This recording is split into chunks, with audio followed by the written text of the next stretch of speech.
दोस्तों, रघुकुल भूषण श्री राम भारत की आत्मा का आधार हैं।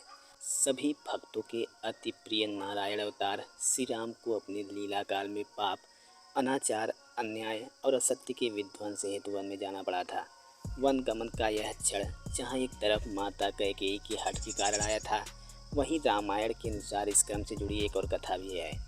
मान्यता है कि प्रभु श्री राम के पिता अवध नरेश राजा दशरथ को यौवन में पुत्र वियोग का शाप मिला था, जिसके फलित होने हेतु ही नियति ने कैकेयी और मंथरा का वह संवाद गढ़ा, जिसके बाद श्री राम को सीता मैया और भ्राता लक्ष्मण सहित राजमहल के सभी सुखों को त्याग वन जाना पड़ा था।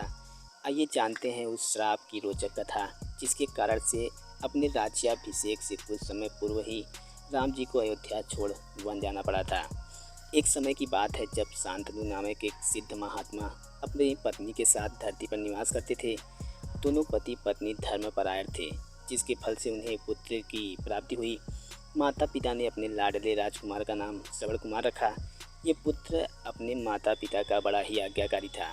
उम्र के साथ साथ माता पिता ने अपनी दृष्टि खो दी, जिसके बाद पुत्र अपने माता पिता की सेवा में ही अपना दिन खपा देता। अंधे माता पिता ने एक दिन अपने पुत्र से अपनी इच्छा व्यक्त करते हुए कहा, बेटा, हम दोनों की तीर्थ यात्रा पर जाने की इच्छा है, क्या तुम हम लोगों को पुण्य तीर्थों के दर्शन करवाओगे? माता पिता की इच्छा पूरी करने के लिए श्रवण कुमार ने हामी भर दी और उन्हें तीर्थ यात्रा हेतु ले जाने की तैयारी करने लगा।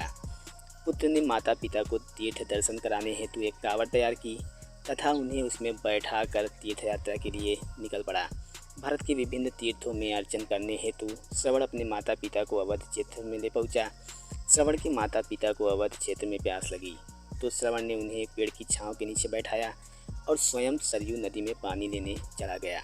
संयोगवश राजा दशरथ शिकार खेलने वन में आए हुए थे। जैसे ही श्रवण कुमार ने सरयू में जल भरने हेतु लोटा डुबाया, उसके स्वर ने राजा दशरथ का ध्यान अपनी ओर खींच लिया। उन्हें लगा नदी में कोई हिरण पानी पी रहा होगा, इसीलिए उन्होंने शब्द बेदी बाढ़ चला दिया, जो सीधा श्रवण को आ लगा।